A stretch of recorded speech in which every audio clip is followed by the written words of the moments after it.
No livro dos Juízes, capítulo 6, vamos ler aqui do verso 6, que diz assim: Assim Israel se enfraqueceu tanto com a presença dos midianitas, que os filhos de Israel clamaram ao Senhor.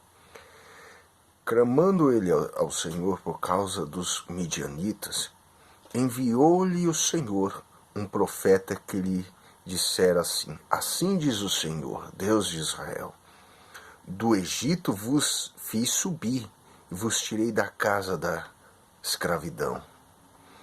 Eu vos livrei das mãos dos egípcios e das mãos de todos quanto vos oprimiam.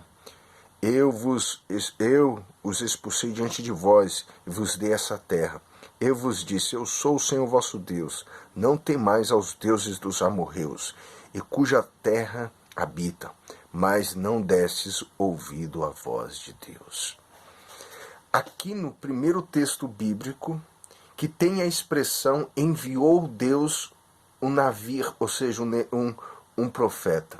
Existia em toda a tradição do mundo antigo, em toda a tradição religiosa, a figura do profeta, o oráculo, o provedor de visões futuras.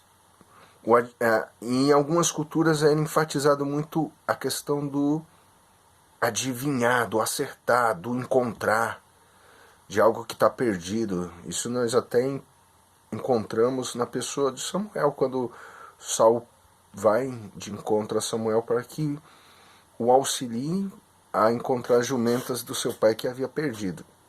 Não tinha muito dessa ideia do profeta que, profeta, está acontecendo isso, e ele tinha o oráculo, via o que estava acontecendo. Mas a figura do profeta hebreu, profeta bíblico, não tem essa característica, não tem essa ênfase. A ênfase aqui, olha só, não é o profeta em si, o buscador, o conectador dos desejos do outro. Eu quero saber sobre isso, e agora o profeta vai prognosticar ou profetizar. Não. O profeta aqui, ele é o enviado de Deus que assume os sentimentos de Deus, que é chamado de patros, o patros, que é os sentimentos de Deus. E no processo desse sentimento, o profeta faz um processo de quenose, ele se esvazia de si mesmo para que, assim diz o Senhor, o Deus da história do nosso povo, que é o Deus de Israel, ou seja, o Deus das promessas, o Deus que está imergido dentro da história, e que esse Deus está tentando lembrar a eles que é o Deus que vos fez subir do Egito. A expressão subir aqui, elevar-se, mais do que uma expressão física. Quando eles sobem, eles saem da escravidão para o Deus do êxodo, o Deus da libertação, o Deus que se revela através da promessa dada a Abraão e que agora se concretiza e começa a se expandir e frutificar em Israel. Mas Israel estava preso e agora eles eram libertos. E Israel perde essa consciência do subir. Fez subir e vos tirei. Deus tirou da casa da servidão, da escravidão. Eles moravam na escravidão, eles viviam na escravidão. E vos fez, ele livrou da mão dos egípcios.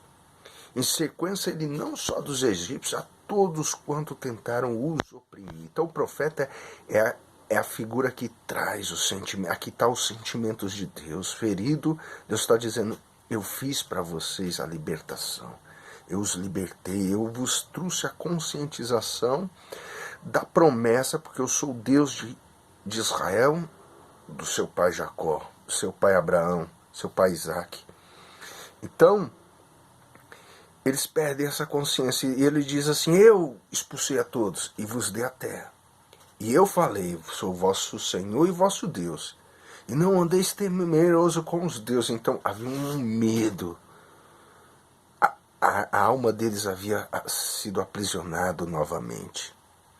Então, eles mudaram de terra, subiram do Egito geograficamente. Mas só havia libertação quando a consciência desse Deus, o Deus de Israel, nascesse de volta na consciência e no coração deles. Então, o que é o profeta? O profeta é esse que encarna, que sente a palavra de Deus em toda a sua entranha. E ele chega ali e ele transmitiu a palavra de Deus, os sentimentos de Deus, o Espírito de Deus, a justiça, a santidade de Deus e a bondade de Deus. Porque aqui Deus está dizendo, eu sempre fui um Deus bondoso para com Israel. Vi subir, tirei da casa da escravidão, vos conscientizei que das mãos dos inimigos eu vos livrei, e ninguém vos oprimirá, te dei a terra. Falei para vocês não temer, eles passaram a viver o temor. O primeiro sentimento que Adão e Eva sentem é o temor. O temor, o medo. Aliás, não é o temor, o medo.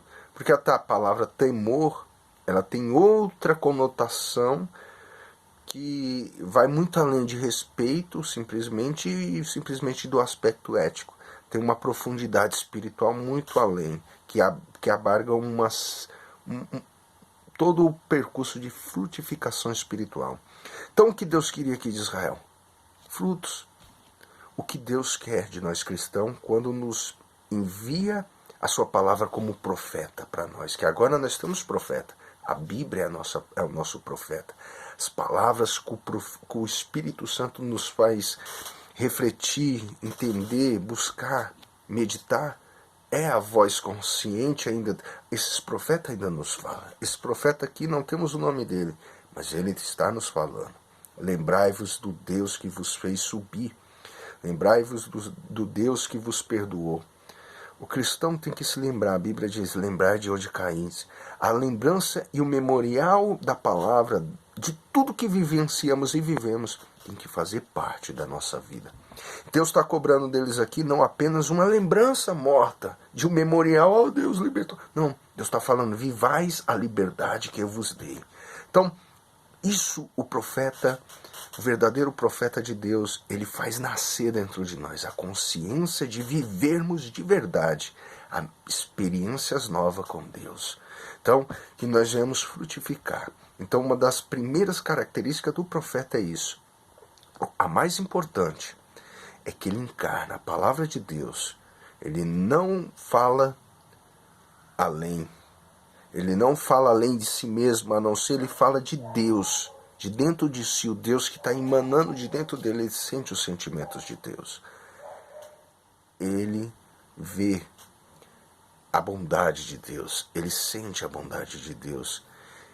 E isso ele quer transmitir aqui. Ele não se exalta como sendo, eu sou o santo profeta. Não, ele vê humildemente. Ele apenas transmite. João Batista era diferenciado por isso. Ele transmitia a voz daquele que clama. E a voz que clama não era ele, era a voz de Deus que estava para fora, expulso de Jerusalém.